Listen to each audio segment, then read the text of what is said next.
আগামী নির্বাচন সামনে রেখে ব্যস্ত সময় পার করছে বাংলাদেশ জাতীয়তাবাদী দল বিএনপি। বিশেষ করে প্রার্থী বাছাই দলটির জন্য মূল চ্যালেঞ্জ। যদিও নির্বাচনের তফসিল ঘোষণার আগেই প্রার্থী চূড়ান্ত করতে চান দলের হাইকমান্ড। এর মধ্যে তৈরি হয়েছে মনোনয়ন দেওয়া হবে এমন নেতাদের একটি খসড়া তালিকা, যেখানে অনানুষ্ঠানিকভাবে প্রার্থী হিসেবে চূড়ান্ত করা হয়েছে 200 নেতাকে।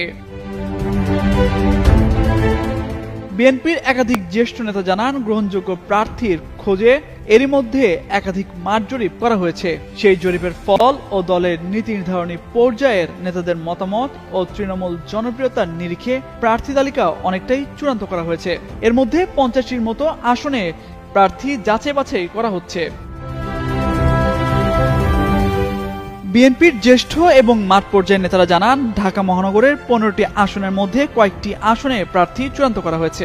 এর মধ্যে ঢাকা 4 আসনে ঢাকা মহানগর দক্ষিণ বিএনপির সদস্য সচিব তানভীর আহমেদ রবিন, ঢাকা 8 আসনে মির্জা আব্বাস, ঢাকা 13 আসনে সমমনা দল এনডিএম চেয়ারম্যান ববি হাজ্জাজ, ঢাকা 16 আসনে ঢাকা মহানগর উত্তর বিএনপির আহ্বায়ক আমিনুল হক, ঢাকা 17 আসনে সমমনা দল BJP chairman barrister Andalib Rahman পার্থকে চূড়ান্ত বার্তা দেওয়া হয়েছে।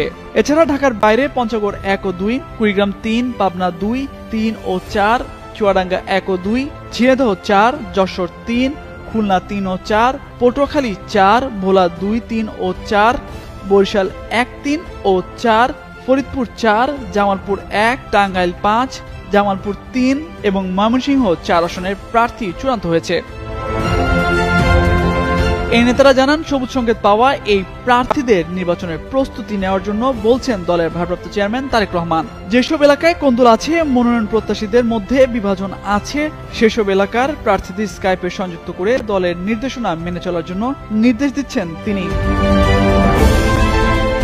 এ বিষয়ে বিএনপি স্থায়ী কমিটির সদস্য সালাউদ্দিন আহমেদ বলেন, নির্বাচনের প্রস্তুতি হিসেবে বিএনপি দীর্ঘদিন ধরে কাজ করছে। এর মধ্যে মাঠ জরিপ, তৃণমূল নেতাকর্মীদের মতামত সংগ্রহ সহ কয়েক ধরনের উদ্যোগ নেওয়া হয়েছে। এইসব প্রক্রিয়ায় যে প্রার্থী এগিয়ে থাকছেন তাকে দল মনোনয়ন দেবে, তবে এখনই সবকিছু চূড়ান্ত হয়ে যায়নি। এমন তথ্য দিয়ে একটি প্রতিবেদন প্রকাশ করে দৈনিক সমকাল পত্রিকা।